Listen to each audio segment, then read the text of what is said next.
थेट जाऊया अयोध्येतील शरयू तीरावर। आमचे प्रतिनिधी रामराजे आपल्या सोबत थेट जोडले गेलेले आहेत। रामराजे, आपण बघतोय मोठ्या प्रमाणात थंडी इथे आहे, तरीही शरयूच्या काठी अनेक भक्त आलेले आहेत। काय सध्याचं चित्र तुम्ही पाहताय?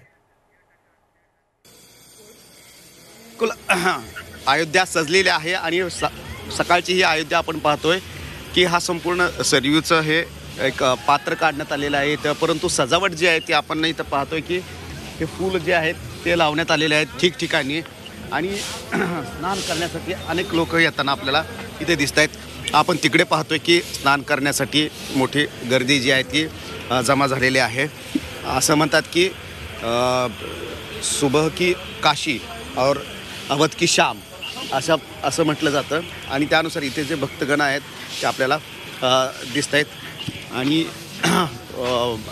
इंस्ट्रक्शन देण्यात आलेले आहेत की येऊ नये इथे, परंतु तरी सुद्धा अमृत नोनी आर्थो प्लस ये एक प्रूवन फॉर्मूला है। इसमें मौजूद नोनी फल के गुण और आयुर्वेदिक जड़ी बूटियां शरीर को जरूरी पोषक तत्व देने के साथ साथ हड्डियों और जोड़ों के घिसने, उनमें होने वाले सूजन और दर्द को रोकने में मदद करता है। दर्द मुक्त जीवन के लिए अमृत नोनी आर्थो प्लस। इथे चालत अनेक जण लोक येताना आपल्याला दिसत आहेत। इथं पूजा अर्चना करताना आपल्याला दिसत आहेत, स्नान इथे करताना दिसत आहेत आणि योगी आदित्यनाथ यांनी सुद्धा इंस्ट्रक्शन दिलेले आहेत। योगी आदित्यनाथ आज येऊन पुन्हा दौरा करणार आहेत, पंतप्रधान मोदी उद्या येणार आहेत।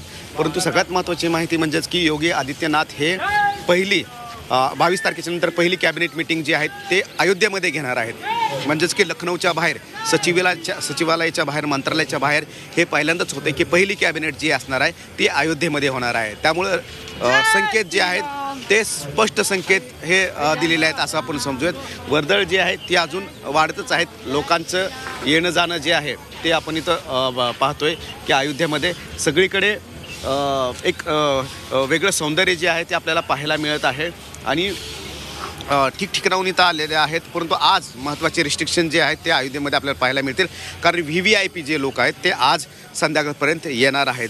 32 चार्टर फ्लाईट जे आहेत ते उतरणार आहेत, त्याच्यामध्ये महत्त्वाचे उद्योग समूह असणार आहेत, काही महत्त्वाच्या व्यक्तीसुद्धा असणार आहेत आणि आंतरराष्ट्रीयसुद्धा काही फ्लाईट जे आहेत ते आज अयोध्येमध्ये येणार आहेत। कारण उद्या ही संपूर्ण प्राणप्रतिष्ठा असणार आहे, तर त्याच्या अगोदरच आज संपूर्ण ही खबरदारी घेण्यात आलेली आहे। गाडी कोणतीही सोडली जाणार नाही आहे आणि वेगवेगळ्या साधू महंत असतील त्यांना राहण्याची सोय पण वेगळ्या ठिकाणी करण्यात आलेली आहे। त्यामुळं आज जो अयोध्याचा पूर्ण आजचा दौरा असणार आहे तो VVIP ने भरलेला असणार आहे। बिलकुल, नक्कीच रामराजे, वेळोवेळी तुमच्याकडून या संदर्भातले सगळे ताजे अपडेट घेणार आहोत। तुर्तास धन्यवाद आपण दिलेल्या या सविस्तर माहितीसाठी।